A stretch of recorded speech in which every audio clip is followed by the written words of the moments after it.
मैं गाजीपुर से विवेकानंद है और हमारे साथ साजिद प्रकाश जी हैं, जिलाध्यक्ष आर्य समाज। आज आपसे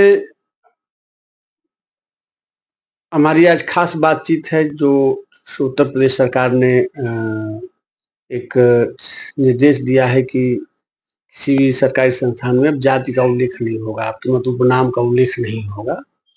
तो इस पॉडकास्ट में सर आपका बहुत बहुत धन्यवाद। Thank you sir. आप जानते हैं कि जैसा उत्तर प्रदेश सरकार ने अभी कुछ दिन पहले एक सभी विभागों को निर्देश जारी किया था कि अब किसी भी विभाग में, थाना हो, कचहरी हो, उसमें अब जाति का उल्लेख नहीं होगा, लेकिन उसमें एक विशेष जो उससे छूट दिया गया था, किसमें ST SC जो एक्ट है उसमें छूट है कि नहीं, उसमें SC ST का हम जिक्र कर सकते हैं।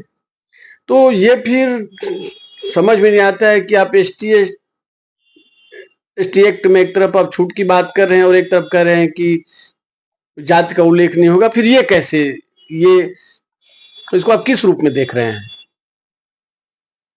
देखिए, ये जो उत्तर प्रदेश सरकार ने अभी निर्णय लिया है, यह जो सुप्रीम कोर्ट का अभी आदेश आया है कि अगर हम जो, जैसा कि हमारे प्रधानमंत्री जी का विजन है कि हम 2047 तक भारत को विकसित बनाएंगे, तो उसी को कोट करते हुए सुप्रीम कोर्ट ने कहा कि अगर हम चाहते हैं, यानी सब भारतवासी ये चाहते हैं कि हम 2047 तक विकसित हो जाएं, तो हमको ये जो जाति व्यवस्था है इसको दूर करना पड़ेगा, इससे ऊपर उठना पड़ेगा। लेकिन आप देखेंगे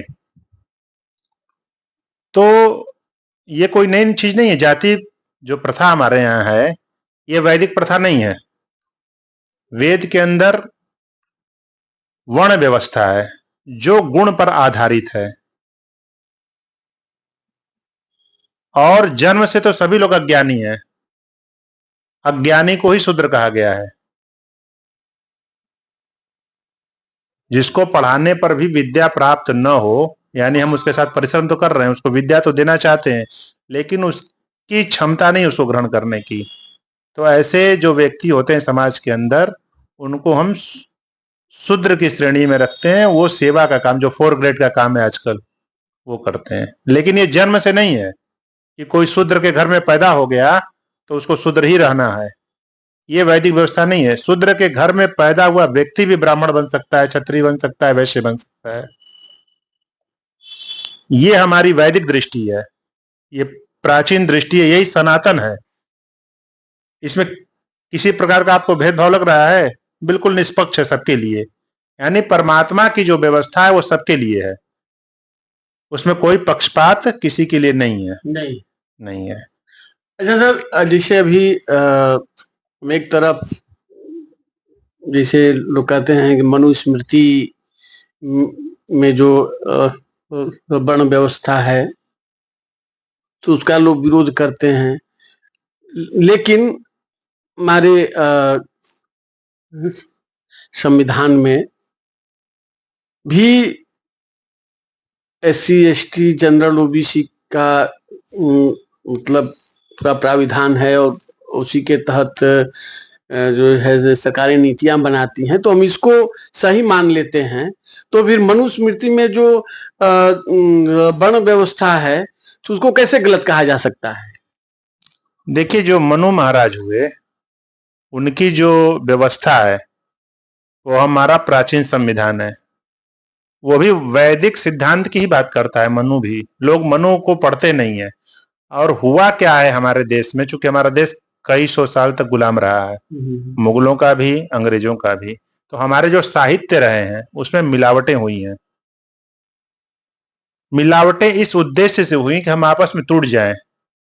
डिवाइड एंड रूल जो है अंग्रेजों का, कि हम कभी एकत्रित न हो जाएं, संगठित न हो जाएं, क्योंकि हम एकत्रित और संगठित हो जाएंगे तो हमारे अंदर वो क्षमता है कि हम पूरे विश्व पर राज कर सकते हैं, और हमारे पूर्वजों ने किया है।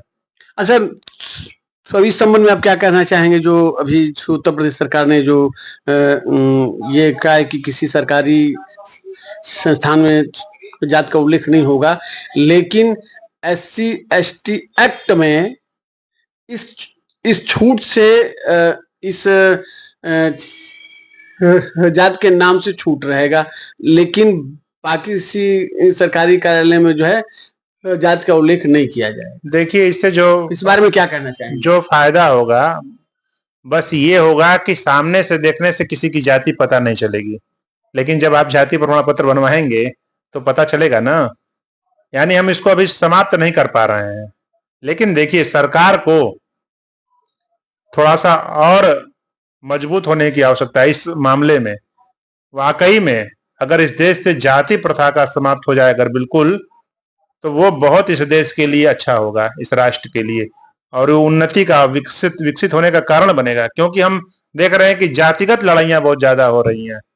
अच्छा सर, हम एक चीज नहीं समझ पा रहे हैं, हम आपसे पूछ रहे हैं, अपनी बात बता रहे हैं कि अगर सरकार सरकारी कार्यालयों से, थानों में यह निर्देश है कि भाई आप जाति का उल्लेख नहीं करेंगे, लेकिन जब हम कोई नौकरी के लिए आवेदन जब अब से भरेंगे तो उसमें तो जात का उल्लेख है, तो फिर जो नौकरी में हम जात का उल्लेख करते हैं तो फिर इसमें क्यों नहीं करें, और इसको बंद करते हैं तो नौकरी में भी जात का उल्लेख क्यों ना बंद किया जाए? क्या आप समझ रहे हैं इस बारे में? देखिए, ये जो सरकार की नीति है, ये जो हम किसी के जाति की वजह से उसके साथ भेदभाव करते हैं, चाहे थाना हो चाहे अन्य जगह पर भी हो, वो ना हो इसके लिए ये कर रहे हैं। लेकिन जब ये आरक्षण और सारी चीजें हमारी रहेंगी, व्यवस्थाई ST जो भी आप बता रहे रहेगा, तो वो कैसे दूर हो सकता है? वो कहीं ना कहीं तो है।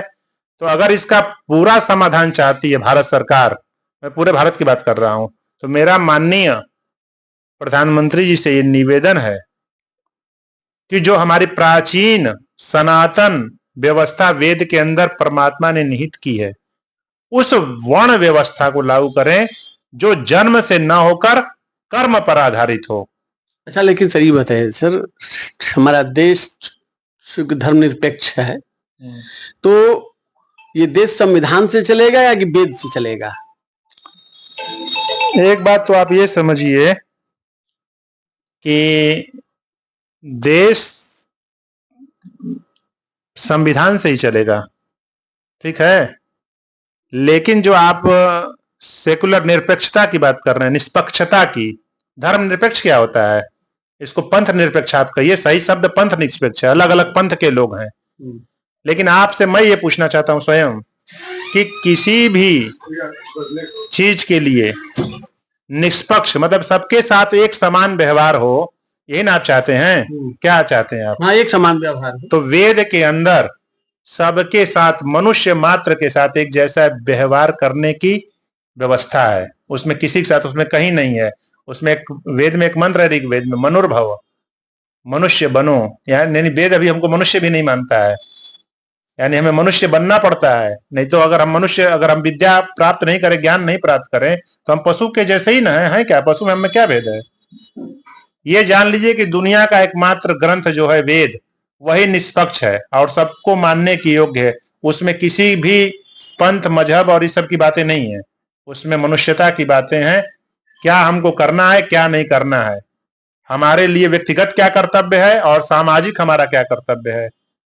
जैसे कि प्रत्येक को अपनी उन्नति से ही संतुष्ट नहीं रहना चाहिए, बल्कि सबकी उन्नति में अपनी उन्नति समझनी चाहिए। ये वेद का संदेश है। यानी हम समग्र, बल्कि वेद तो वसुधैव कुटुंबकम, पूरे विश्व को अपना परिवार मानती है। तो वेद के अंदर निष्पक्षता है, और जबकि पंथों के अंदर, मजहब के अंदर निष्पक्षता नहीं है। वो केवल अपनी बात करते हैं, अपने सुख दुख की बात करते हैं, दूसरे के बारे में नहीं सोचते हैं। जबकि वेद के अंदर सर्वे भवन्तु सुखिनः की बात है, सब लोग सुखी हों, सब लोग निरोगी हों, सब लोग विकास करें। तो ये तो हमारे DNA में है भारत के। और आपने सुना आदित्य जी को, आपके साथ और बहुत सारी अच्छी चीजें भी हम लोग को मिली जानने को। हम इसी के साथ साहब का बहुत बहुत धन्यवाद ज्ञापित करते हैं। इसी के साथ मैं विवेकानंद राय, गाजीपुर। आपका भी बहुत बहुत धन्यवाद विवेकानंद जी। आप एक अच्छा विषय उठाते हैं जिससे समाज में एक अच्छा संदेश जाएगा। बहुत बहुत धन्यवाद।